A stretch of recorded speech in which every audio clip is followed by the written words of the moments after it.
Itu salah satu ciri sebuah channel short yang sudah mendapatkan rekomendasi itu seperti ini ya. Kita masuk di aplikasi seperti ini. Nah, ini ada channel saya dengan total penayangan 1,5 juta dan subscriber 59.700 ya.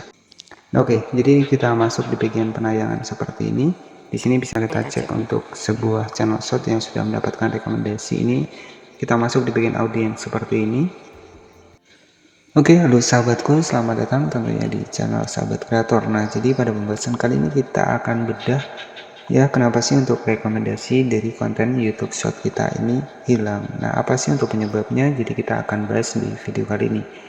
Jadi banyak sekali juga yang bertanya apakah untuk di bagian dari konten short ini juga bisa mendapatkan rekomendasi. Jawabannya sama ya, dan tentu bisa teman-teman ya. Dan untuk rekomendasi sendiri, jadi niche konten kita misalkan tentang mancing, maka nanti akan direkomendasikan ke konten-konten yang sama, yakni yang pembahasannya seputar memancing. Nah, jadi sistem rekomendasi adalah seperti itu ya.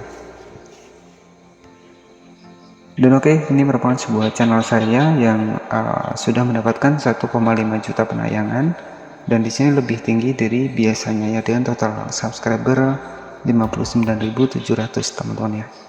Dan di sini ini juga sudah mendapatkan rekomendasi ya. Jadi karena sudah banyak juga untuk penontonnya,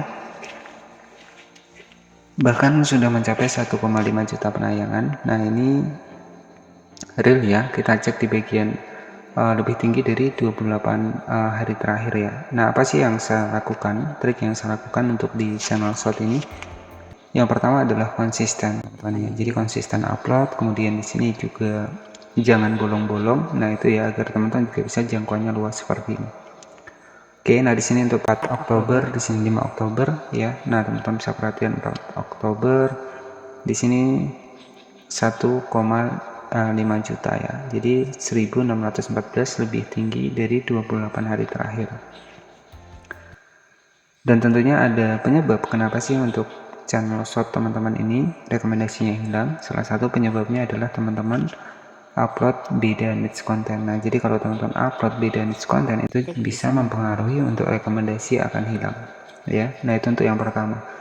Karena kalau kita sudah konten campuran itu akan susah mendapatkan rekomendasi dari YouTube, akan bingung menentukan niche konten kita ini tentang apa. Dan untuk penyebab yang kedua adalah teman-teman tidak konsisten, ataupun untuk uploadnya itu jarang-jarang ataupun bolong-bolong. Sedangkan untuk di konten short ini ya, kalau teman-teman tahu ya, mungkin editingnya bisa dibilang lebih cepat ya, lebih cepat, kemudian lebih mudah kita mendapatkan penayangan, lebih mudah kita mendapatkan subscriber. Nah, contohnya tadi untuk channel ini, jika teman-teman cek di sini sudah mendapatkan sekitar 59.000 subscriber ya, 59.700 subscriber, mendekati 60.000 subscriber dengan total penayangan 1,5 juta. Dan ini saya kembangkan di 1 bulan lebih ya teman-teman, di 1 bulan lebih saya kembangkan di sini. Nah, selanjutnya ya, jadi yang pertama adalah kita itu upload konten beda niche dari sebelumnya, itu bisa menyebabkan untuk rekomendasi juga akan hilang. Dan yang kedua adalah kita tidak konsisten, artinya kita jarang upload ataupun bolong-bolong. Nah, itu bisa jadi yang menyebabkan untuk akun dari teman-teman itu rekomendasinya hilang. Nah, untuk rekomendasi sendiri itu di bagian audiens di sini. Jadi nanti untuk pengaturannya sudah saya bahas di video sebelumnya.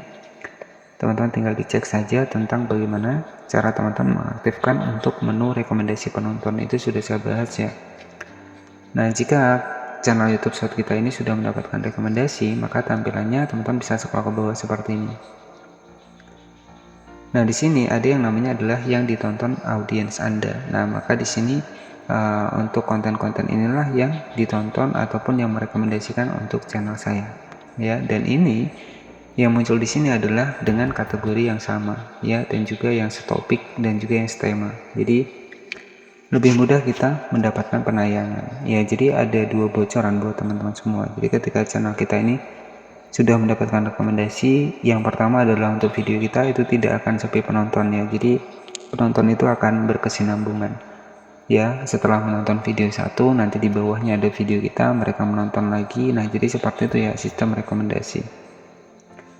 Nah, kemudian ketentuan yang kedua adalah untuk video kita ini lebih direkomendasikan ke channel-channel yang lebih besar, misalkan channel yang sudah banyak subscribernya ya. Jadi itu lebih mudah untuk channel kita mendapatkan penayangan. Nah biasanya nih ya di atas itu ada channel besar dengan topik niche yang setopik yang setema, sedangkan kita juga sama topiknya, maka biasanya video kita akan berada di bawah dari video tersebut. Nah jadi sistem rekomendasi seperti itu.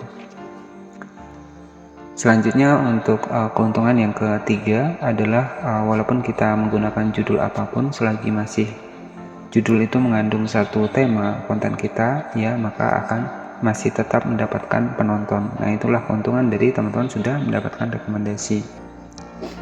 Nah biasanya nanti di bagian bawah, di bagian audience ya, ini akan muncul channel-channel seperti ini. Nah ini saya direkomendasikan di 10 channel ya, 10 channel yang lainnya. Nah artinya di sini dari 10 channel ini memiliki niche tema yang sama dengan channel saya ya, sehingga saya lebih direkomendasikan ke kreator-kreator di sini. Ada yang mencapai sampai 2,9 juta untuk subscribernya di sini ya. Jadi ya itulah keuntungan kita ya. Kita cukup 59.000 saja, 59.000 subscriber itu direkomendasikan oleh channel yang subscribernya 2,9 juta. Nah itu kan alhamdulillah teman-teman ya, yang namanya rekomendasi adalah seperti itu. Jadi biasanya yang paling tinggi video mereka nggak masalah, yang terpenting kita fokus satu niche konten. Walaupun kita videonya baru ada 2-3 penonton, yang namanya rekomendasi itu video kita bisa jadi di bawah dari konten yang lagi ramai tersebut ataupun yang subscribernya lebih tinggi. Oke ya, jadi seperti itu. Jadi salah satu penyebab yang pertama adalah untuk sistem rekomendasi di YouTube ini hilang. Yang pertama teman-teman upload konten yang tidak setopik. Nah itu yang pertama, itu bisa mengacau ya untuk algoritma dari YouTube, channel YouTube teman-teman. Nah kemudian yang kedua adalah teman-teman tidak konsisten ataupun bolong-bolong ya, jarang upload ya, hari ini upload besok enggak ya. Jadi kalau saran dari saya, karena konten short ini lebih mudah kita membuatnya ya, satu hari satu nggak masalah ya.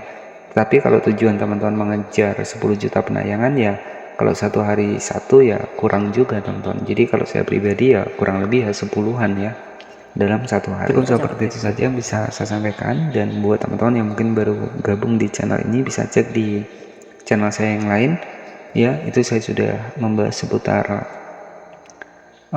riset dari konten short ya. Jadi konten short ini lebih mudah kita mendapatkan subscriber alami tanpa kita harus saling subscribe ya, ataupun tanpa kita harus sub for sub. Nah seperti itu saja, terima kasih yang sudah menonton, semoga bermanfaat, dan wassalamualaikum warahmatullahi wabarakatuh.